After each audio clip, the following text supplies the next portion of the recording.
வணக்கம். இது ஐபிசி தமிழின் மதிய நேர பிரதான செய்திகள். முதலில் தலைப்புச் செய்திகள். தேசபந்து தலைமறைவாகி 11 நாட்கள் கடந்துள்ளதாக விமர்சனம். 6 குழுக்கள் நியமிக்கப்பட்டுள்ளதாக கூறும் பொது பாதுகாப்பு அமைச்சர்.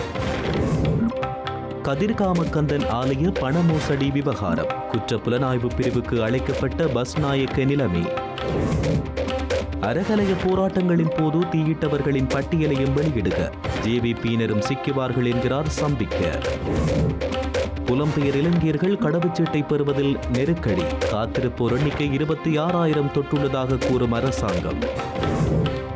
கடற்றொழிலாளர்களின் பிரச்சினைக்கு தீர்வு கோரும் போராட்டம். விஜயை பாராட்டிய தொல் திருமாவளவன்.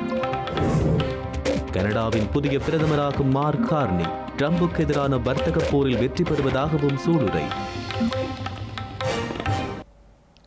இனி விரிவான செய்திகள். ஸ்ரீலங்கா காவல்துறை மா அதிபர் தேசபந்து தென்னகோனை கைது செய்ய நீதிமன்றம் பிடியாணை பிறப்பித்து 11 நாட்கள் கடந்துவிட்ட போதிலும் இதுவரை அவர் தொடர்பான எந்த தகவலும் தெரியவரவில்லை என சுட்டிக்காட்டப்பட்டுள்ளது.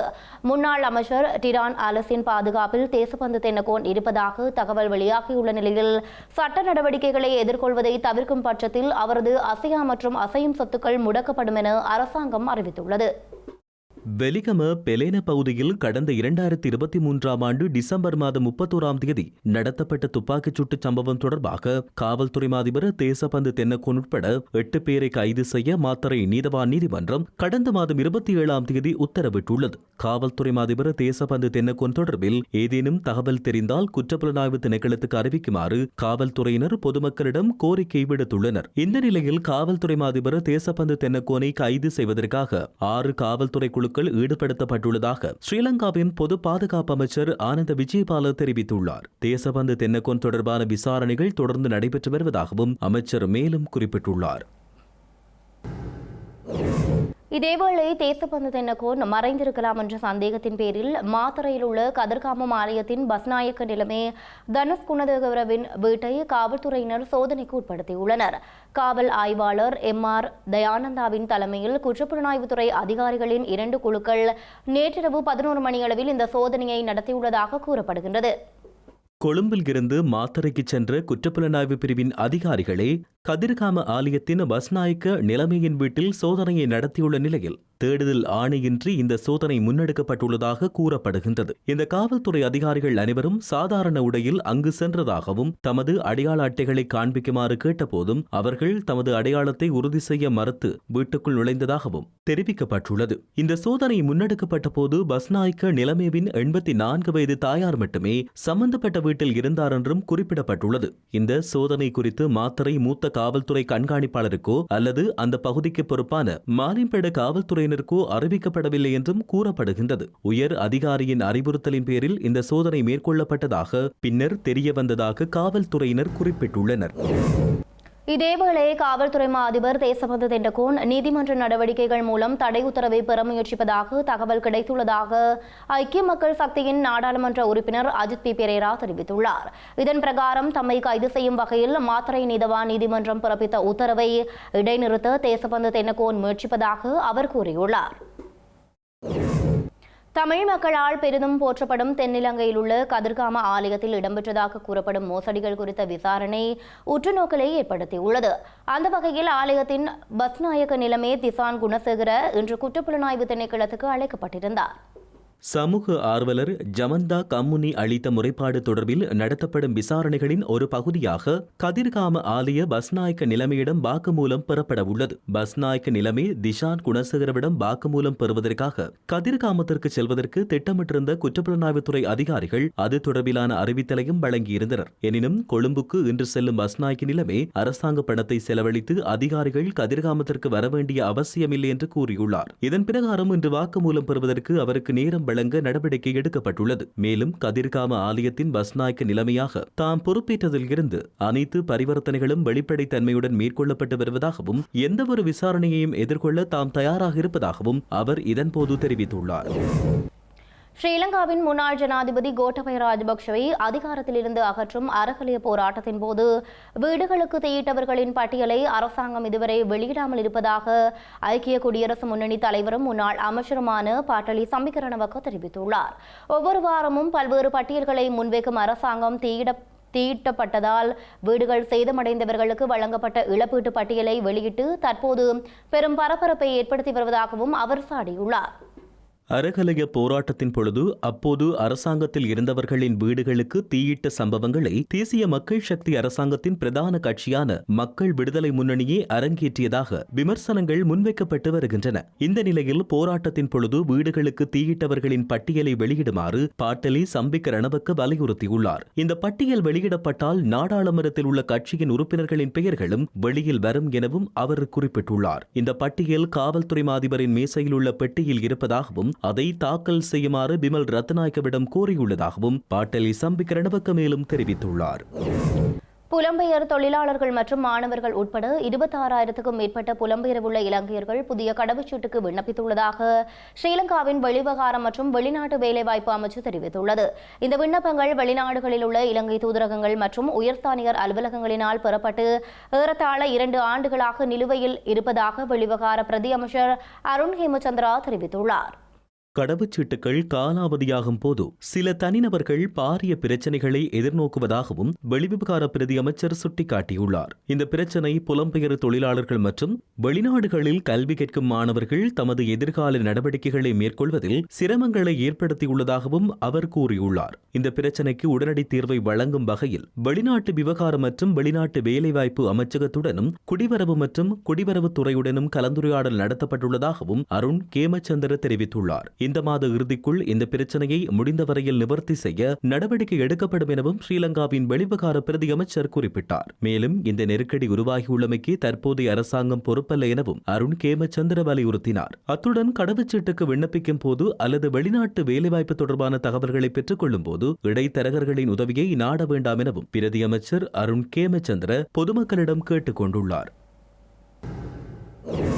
இந்திய உதவி திட்டத்தின் கீழ் இந்த ஆண்டு 4,700 பெருந்தோட்ட வீடுகளை நிர்மாணிப்பதற்கு எதிர்பார்க்கப்படுவதாக ஸ்ரீலங்காவின் பெருந்தோட்ட மற்றும் உள்கட்டமைப்பு அமைச்சு தெரிவித்துள்ளது. 10,000 வீடுகளை அமைக்கும் திட்டத்தின் ஒரு பகுதியாக பெருந்தோட்ட வீடுகள் நிர்மாணிக்கப்படுவதாக சமந்த வித்யாரத்ன குறிப்பிட்டுள்ளார். வீட்டு வசதிக்கான பயனாளிகளை தேர்ந்தெடுப்பதில் அரசியல் சார்பு இருப்பதாக முன்னர் செய்திகள் வெளியாகியிருந்தது எனவும் ஸ்ரீலங்காவின் பெருந்தோட்ட மற்றும் சமூக உட்கட்டமைப்பு அமைச்சர் கூறியுள்ளார். எனினும் இந்த முறை இந்த செயல்முறை அதிக வெளிப்படைத்தன்மையுடனும் அரசியல் சார்பு இல்லாமலும் மேற்கொள்ளப்படும் என சமந்த வித்யாரத்ன வலியுறுத்தியுள்ளார். இந்த வீட்டு வசதிகளை வழங்குகின்ற பொழுது நிலச்சரிவு ஏற்படக்கூடிய பகுதிகளில் வசிக்கும் குடும்பங்களுக்கு முன்னுரிமை அளிக்கப்படும் எனவும் அமைச்சர் குறிப்பிட்டுள்ளார். தோட்ட வீட்டு வசதி மேம்பாடு மற்றும் தொடர்புடைய உட்கட்டமைப்பு மேம்பாட்டிற்காக 1.3 பில்லியன் ரூபாவை ஸ்ரீலங்கா அரசாங்கம் நிதியொதுக்கும் என்றும் அவர் சுட்டிக்காட்டியுள்ளார். அண்மையில் நாடாளுமன்றத்தில் அமைச்சின் தலைமையில் நடைபெற்ற பெருந்தோட்ட மற்றும் சமூக உட்கட்டமைப்பு தொடர்பான அமைச்சின் ஆலோசனை குழு கூட்டத்தின் போதே சமந்த வித்யாரத்ன இந்த கருத்துக்களை தெரிவித்தார். கட்டுநாயக்க விமான நிலையத்தில் 17 கிலோ கஷிஷ் போதைப் பொருட்களுடன் கனேடிய பெண் ஒருவர் கைது செய்யப்பட்டுள்ளார். இந்த பெண்ணிடம் பறிமுதல் செய்யப்பட்ட போதைப் பொருளின் பெறுமதி 170 மில்லியன் ரூபாய் என மதிப்பிடப்பட்டுள்ளதாக ஸ்ரீலங்கா சுங்க திணைக்களம் தெரிவித்துள்ளது. கனடாவில் இருந்து அபுதாபி வழியாக நேற்று இரவு இலங்கையை சென்றடைந்த 20 வயதான யுவதியே போதைப் பொருளுடன் கைது செய்யப்பட்டுள்ளார். இந்த இளம் யுவதியின் பயண பொதிக்குள் இருந்த 3 போர்வைக்குள் இந்த போதைப் பொருட்கள் மறைத்து வைக்கப்பட்டிருந்ததாக சுங்க அதிகாரிகள் தெரிவித்தனர். கைது செய்யப்பட்டுள்ள இந்த பெண்ணை விசாரணைகளின் பின்னர் நீதிமன்றத்தில் முன்னிலைப்படுத்த காவல்துறையினர் நடவடிக்கை எடுத்து வருகின்றனர். கொழும்பு சிலாபம் வீதியில் இடம்பெற்ற விபத்தில் 1 வயது குழந்தை மற்றும் 2 பெண்கள் உட்பட 3 பலியாகியுள்ளனர். மாதமை கலகிட்டியாவ பகுதியில் முச்சக்கர வண்டியுடன் பேருந்து ஒன்று மோதியதில் இந்த உயிரிழப்புகள் ஏற்பட்டுள்ளன.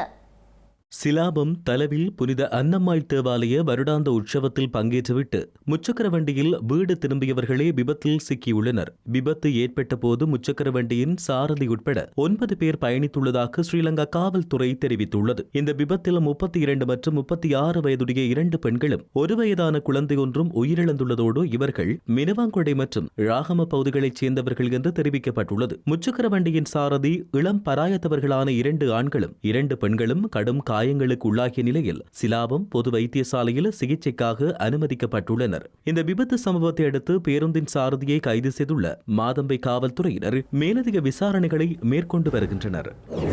தமிழ்நாட்டு கடற்தொழிலாளர்களின் பிரச்சனையை தமிழக வெற்றிக் கழக தலைவர் விஜய் கையில் எடுத்திருப்பது மகிழ்ச்சி அளிப்பதாக விடுதலை சிறுத்தைகள் கட்சித் தலைவர் தொல் திருமாவளவன் தெரிவித்துள்ளார். சென்னை விமான நிலையத்தில் வைத்து தமிழ்நாட்டு கடற்தொழிலாளர்களின் பிரச்சினைக்கு நிரந்தர தீர்வு காண வலியுறுத்தியும் ஸ்ரீலங்கா கடற்படையை கண்டித்தும் மத்திய அரசு விரைந்து நடவடிக்கை எடுக்க கோரியும் கடற்தொழிலாளர்களை திரட்டி ஆர்ப்பாட்டம் நடத்த தமிழக வெற்றிக் கழகம் திட்டமிட்டுள்ளமை குறித்து எழுப்பப்பட்ட கேள்விகளுக்கு பதிலளித்த போதே அவர் இதனை கூறியுள்ளார். மக்கள் பிரச்சினைகளுக்காக அரசியல் கட்சிகள் பல்வேறு தளங்களில் போராடுவது அவசியமானது என தொல் திருமாவளவன் சுட்டிக்காட்டியுள்ளார். முன்னதாக சென்னையில் நடைபெற்ற சர்வதேச மகளிர் தின விழாவில் உரையாற்றிய திருமாவளவன் தற்போது கட்சி ஆரம்பித்துள்ள நிலையில் அடுத்த முதலமைச்சர் அவர்தான் என ஊடகங்களை வரிந்து கட்டிக்கொண்டு வலிந்து செய்தியை பூதாகரப்படுத்துவதாக கூறி விஜயை மறைமுகமாக சாடியுள்ளார். இதுவரை ஒரு தேர்தலில் கூட நிற்கவில்லை எனவும் வாக்குகள் எவ்வளவு என்பது யாருக்கும் தெரியாது என்ற போதிலும் இந்த சமூகமும் இந்த ஊடகமும் எத்தகைய அணுகுமுறைகளை கொண்டிருக்கின்றன என்பதை புரிந்து கொள்ள வேண்டும் என தொல் திருமாவளவன் கூறியுள்ளார். கனடாவின் ஆளும் லிபரல் கட்சியின் தலைமைத்துவத்திற்கான போட்டியில் வெற்றி பெற்றுள்ள மார்க் கார்னி நாட்டின் அடுத்த பிரதமராக பதவியேற்க உள்ளார். தலைமைத்துவ பதவிக்கு தெரிவு செய்யப்பட்டுள்ள மார்க் கார்னி டொனால்ட் ட்ரம்புக்கு எதிரான வர்த்தக போரில் வெற்றி பெறுவதாக சூளுரைத்துள்ளார்.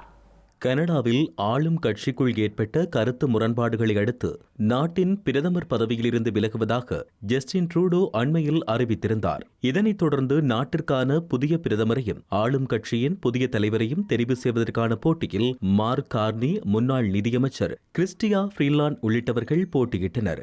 1,50,000க்கும் அதிகமான லிபரல் கட்சியின் உறுப்பினர்கள் பங்கெடுத்த இந்த வாக்கெடுப்பு முடிவின் பிரகாரம் மார்க் கார்னி வெற்றி பெற்றதாக தலைநகர் ஒட்டாவில் கூடியிருந்த லிபரல் கட்சி ஆதரவாளர்கள் மத்தியில் அறிவிக்கப்பட்டது. அந்த வகையில் 85.9% வாக்குகளை பெற்று மார்க் கார்னி முதலிடத்தை தனதாக்கியதுடன் கிறிஸ்டியா ஃப்ரீலாண்ட் 2வது இடத்தை பெற்றுக் கொண்டார். இந்த வெற்றியின் பின்னர் உரையாற்றிய மார்க் கார்னி கனடா மீதான வரி விதிப்பையும் தமது நாட்டின் 51வது மாநிலமாக கனடாவை மாற்றுவதாகவும் டொனால்ட் ட்ரம்ப் தெரிவித்த கருத்தையும் கடுமையாக சாடியிருந்தார். அமெரிக்கர்கள் எந்த தவறையும் செய்யக்கூடாது என குறிப்பிட்ட மார்க் கார்னி ஹொக்கியை போன்று வர்த்தகத்திலும் கனடா வெற்றி பெறும் என நம்பிக்கை வெளியிட்டுள்ளார். எதிர்வரும் சில நாட்களில் நாட்டின் பிரதமராக பதவியேற்க உள்ள மார்க் கார்னி அடுத்த பொதுத் தேர்தலில் லிபரல் கட்சியை தாங்குவார் என்று சுட்டிக்காட்டப்பட்டுள்ளது. அடுத்த தேர்தலுக்கான அறிவிப்பு இன்னும் சில வாரங்களில் வெளியிடப்படலாம் என்றும் தெரிவிக்கப்பட்டுள்ளது. சாம்பியன் கிண்ண கிரிக்கெட் தொடரின் வாகையர் பட்டத்தை இந்தியா வெற்றி கொண்டுள்ளது.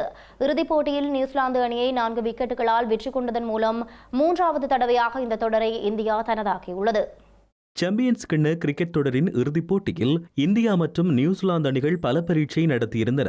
துபாயில் நடைபெற்ற இந்த போட்டியில் முதலில் துடுப்பெடுத்தாடிய நியூசிலாந்து அணி முதல் விக்கெட்டுக்காக 57 ஓட்டங்களை பெற்றுக் கொண்டது. எனினும் அதன் பின்னர் அணியின் ஓட்ட வேகம் குறைவடைந்ததோடு விக்கெட்டுகளும் இழக்கப்பட்டதால் அந்த அணி நெருக்கடிக்குள்ளானது. இறுதியில் 50 ஓவர்கள் நிறைவில் 7 விக்கெட் இழப்பிற்கு 251 ஓட்டங்களை நியூசிலாந்து அணி பெற்றுக் கொண்டது. அதிகபட்சமாக ட்ரல் மிச்சேல் 63 ஓட்டங்களை பெற்றுக் கொண்டதோடு மைக்கேல் பிரஸ்வெல் ஆட்டமிழக்காமல் 53 ஓட்டங்களை குவித்தார். குல்தீப் ஜாதவ் மற்றும் வருண் சக்கரவர்த்தி ஆகியோர் தலா 2 விக்கெட்டுகளை கைப்பற்றியிருந்தனர். 252 ஓட்டங்கள் என்கின்ற வெற்றி இலக்கை நோக்கி பதிலுக்கு துடுப்பெடுத்தாடிய இந்திய அணிக்காக ரோஹித் சர்மா மற்றும் சுப்மன் கில் இணை சிறப்பான ஆரம்பத்தை பெற்றுக் கொடுத்தனர். இதனைத் தொடர்ந்து செரியாஸ் ஐயர் மற்றும் KL ராகுல் ஆகியோரும் கணிசமான பங்களிப்பை வழங்க இறுதியாக 49 ஓவர்கள் நிறைவில் 6 விக்கெட்டுகளை இழந்து 254 ஓட்டங்களை பெற்று இந்திய அணி வெற்றியை தனதாக்கிக் கொண்டது. ரோஹித் சர்மா 76 ஓட்டங்களையும் செரியாஸ் ஐயர் 48 ஓட்டங்களையும் பெற்றுக் கொண்டதோடு மைக்கேல் பிரஸ்வெல் மற்றும் மிச்சேல் சண்டனர் ஆகியோர் தலா 2 விக்கெட்டுகளை கைப்பற்றியிருந்தனர். போட்டியின் சிறப்பாட்டக்காரராக ரோஹித் சர்மாவும் தொடரின் சிறப்பாட்டக்காரராக ரச்சின் ரவீந்திரராவும் தெரிவு செய்யப்பட்டனர். செய்திகளின் நிறைவாக இனி மீண்டும் தலைப்புச் செய்திகள். தேசபந்து தலைமறைவாகி 11 நாட்கள் கடந்துள்ளதாக விமர்சனம். 6 குழுக்கள் நியமிக்கப்பட்டுள்ளதாக கூறும் பொது பாதுகாப்பு அமைச்சர். கதிர்காமக்கந்தன் ஆலய பண மோசடி விவகாரம். குற்ற புலனாய்வு பிரிவுக்கு அழைக்கப்பட்ட பஸ்நாயக்க நிலைமை. அறகலைய போராட்டங்களின் போது தீயிட்டவர்களின் பட்டியலையும் வெளியிடுக. ஜேவிபியினரும் சிக்குவார்கள் என்கிறார் சம்பிக்க. புலம்பெயர் இளைஞர்கள் கடவுச்சீட்டை பெறுவதில் நெருக்கடி. காத்திருப்போர் எண்ணிக்கை 26,000 தொட்டுள்ளதாக கூறும் அரசாங்கம். கடற்றொழிலாளர்களின் பிரச்சினைக்கு தீர்வு கோரும் போராட்டம். விஜயை பாராட்டிய தொல் திருமாவளவன். கனடாவின் புதிய பிரதமராகும் மார்க் கார்னி. ட்ரம்புக்கு எதிரான வர்த்தக போரில் வெற்றி பெறுவதாகவும் சூளுரை. இத்துடன் ஐபிசி தமிழின் மதிய நேர பிரதான செய்திகள் நிறைவு பெற்றன. உடனுக்குடன் செய்திகளை அறிந்து கொள்ள IBCTamil.com என்ற இணையதளத்தை பார்வையிடுங்கள். வணக்கம்.